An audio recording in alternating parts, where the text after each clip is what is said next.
Actually, I want to kill the music. No, you need like the Mark Rober. The Mark Rober music? He's the inspiration.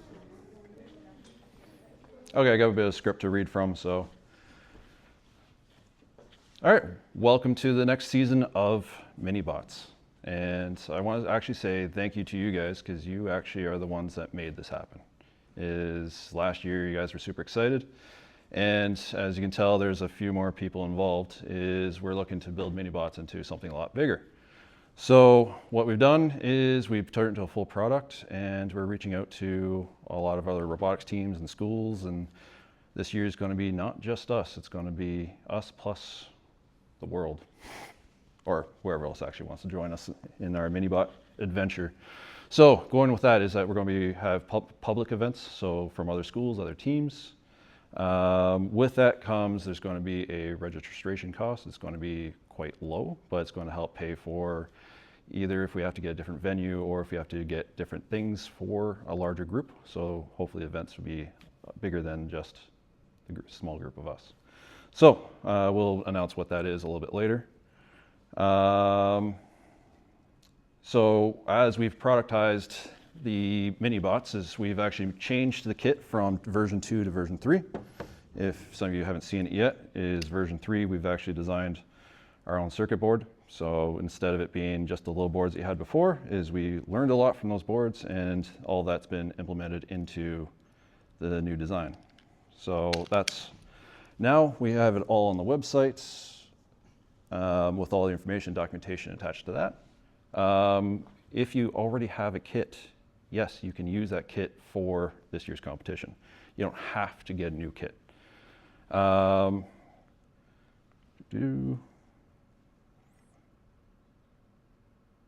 yes, you can use your old kit, build a new robot for the new event.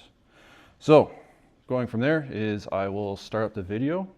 The video this year has a theme to it, so we kind of went with what First Robotics has done. First Robotics has a bit of a theme to their game. If you guys saw, there was a whole bunch of operator log messages and pictures from the Quantum Flux arena. The idea behind the theme is some of the behavior of the game piece and a bit of some quantum world. So superposition and having it snap into reality, into different types of reality. So with no more delay, I'll play the video.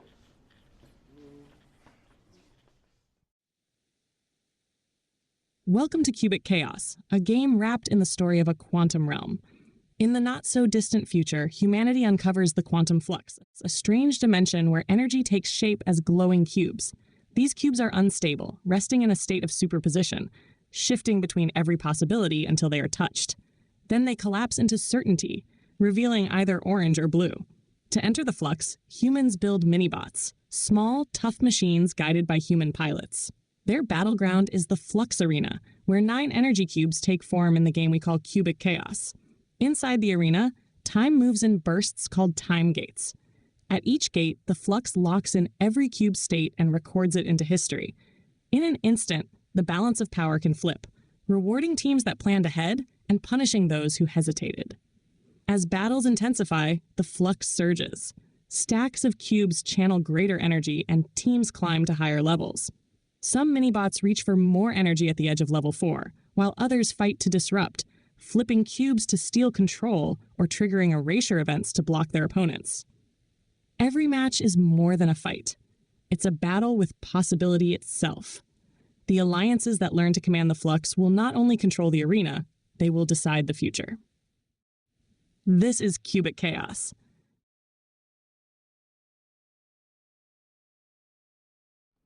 All right, so yes, there's a whole bunch of theming added into that video. I apologize. Okay, so let's actually have a look at the field itself. How did you climb? You climbed last year. It's shiny. So, all right, welcome to Cubic Chaos. I'm actually going to put the scoreboard on the screen so you can see what goes on as we run through the game. I can go there, And there we go.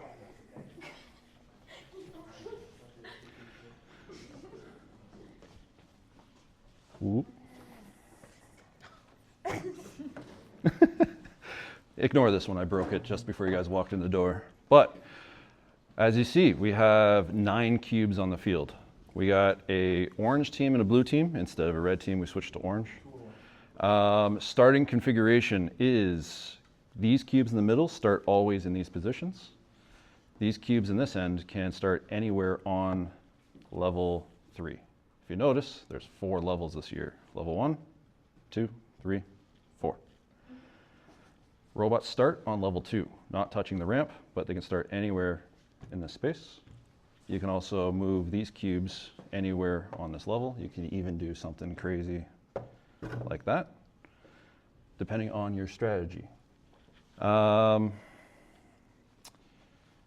When the game starts, all the cubes will signal game start.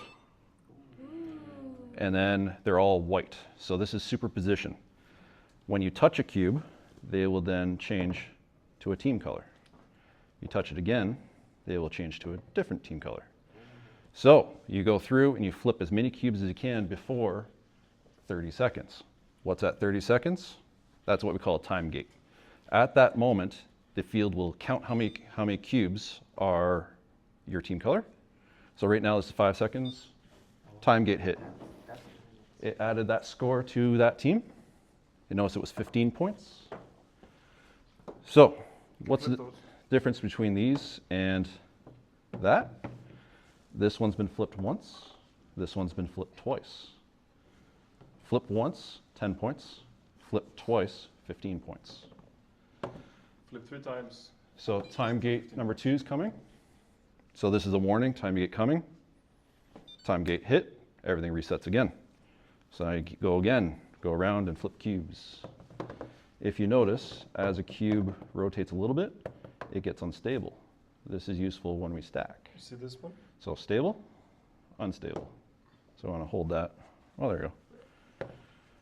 So as we get to the end of the game, at the last 10 seconds, it gives the warning for the time gate event. No, that's not endgame yet. Oh, it is. This is endgame. Game over. So at game over, everything locks in its state. So this one is orange, it'll stay orange. That one's blue, stay orange. I say blue.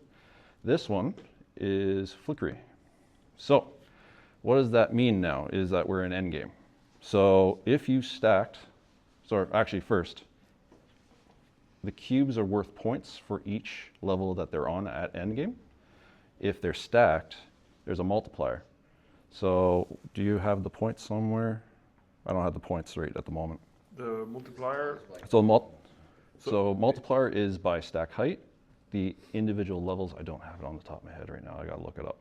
I believe it's 4, 6, 8, 10 points. 2 points difference, but each level has its own points for the end game, and then the stacking goes multiplier of the level. So this would be 2 times 6 for the second cube on top. So And then this would be 3 times, 4 times. nope. Sorry, 3. My bad. Actually, no. You can stack as high as you want. I don't think we put. So this one's worth 4 points. Oh, really? That, sorry, 4, 6, Read the 8. rule, guys. That's what you had on the screen. Here, I have the table somewhere. Okay. 4, 6, 8. So 8 points. This one's worth 8 points. That one's worth 8 points. This one is worth 16. This one is now worth only 8. Because you can only stack on a cube that is stable. So say if it was here and you did that, that one is not getting the stack multiplier. There is climb in this game. So climb is actually hanging off the edge, kind of like that. So the walls will be white. I know, I just saw that, it's awesome. So these walls will end up being white and to be like a plastic material. You could only touch that material. You can't touch this top surface. You can't touch this bottom surface. There's also buddy climb. So if you do this, that is worth your parking points. So there's points for each layer that you park your robot on, plus 5 points. So say, I believe it is 0, 5, 10, 15 points. So this one right here would actually be 10 points for this guy, 15 points for that guy. Very similar to last year's buddy climb rules. 5 and 10, but yeah.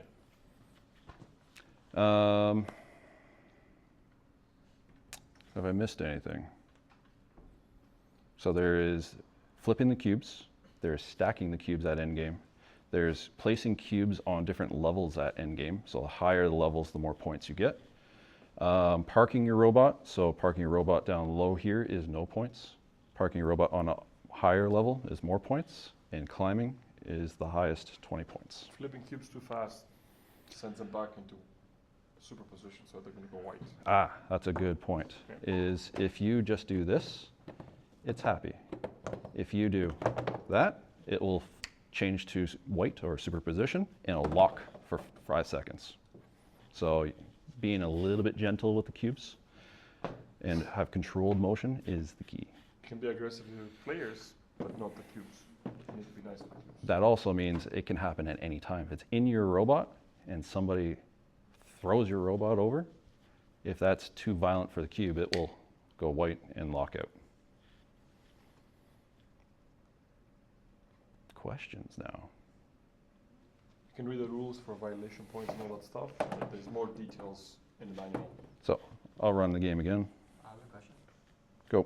For the first flip on your side, so let's just say I have a cube here, right? If I flip it once, will it be the same color as my team, or? It is randomly selected. Okay. So as we can see, this one will go blue, orange, blue, orange. Just luckily, Come on, Dave. orange. There you go, orange, orange. And then you flip it again, it will go to the next color. So So from blue, it's going to go to orange. from white, That's a double. it will always be a random selection. Once it's in a color, it will toggle between the colors. So it'll go blue, orange, blue, orange, blue, orange. Actually, wait. No, it's not programmed yet. Ah, it's all blue, see? What's the question? No, wait, I don't remember if you said if the cubes are on the highest platform. Is that more points or is that just for the robot? More points the higher any object is. So there's points for parking robots and there's points for putting cubes on the field. So Should be the simplest, highest score if you put all of them up there. I think that is 10 points per cube. So here's the crazy thing, is if that's 10 points, that's 10 plus 20 points, 10 plus 20 plus 30 points. And it's unlimited. You can stack all 9 cubes if you want. Stack all 9 cubes, you're the champ. You don't have to do anything else, you win the game. So this, you could do this if you really wanted to. Yeah, one teammate to defend. That is insane number of points, but you can do that. There's also updates to the MiniBot building rules a little bit, so you should read those too, because this is, we're changing a little bit.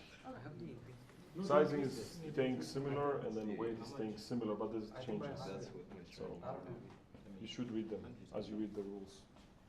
Somebody can do this. And So the danger there is, was that violent enough for them to lock out? they might flip color, they might flip back again. So the game at its simplest is literally you just drive up and you flip. You drive up and you flip at the simplest. At the more difficult now at end game is what are you doing with those cubes? Is yes, every 30 seconds you have to reset all the cubes. But now at end game, how do you get the most points? How do you play during the first time gate, the second time gate, now in the third time gate, how do you get the max number of points? Because that's where tons of points are, is at the end game. There you go. I got points. Here, I'll activate it. There you go. I flipped it again. But this is a very simple thing in the front of it, the passive mechanism. It might be the everybody, it might not be. We don't know yet. You can turn the other ones on and you can try them.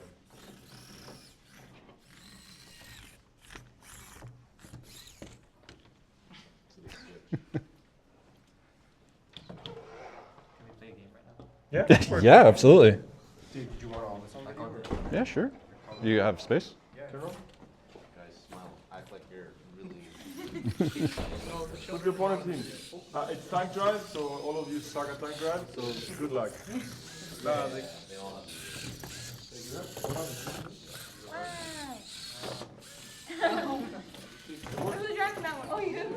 One nation. tank drive. Are these ones like So this controls the right side. AJ, stop. That's tank drive. Thank you. Why is it slow though? It's just slow. What's the I'm already. Dave, look how slow Pegboard. this is. AJ.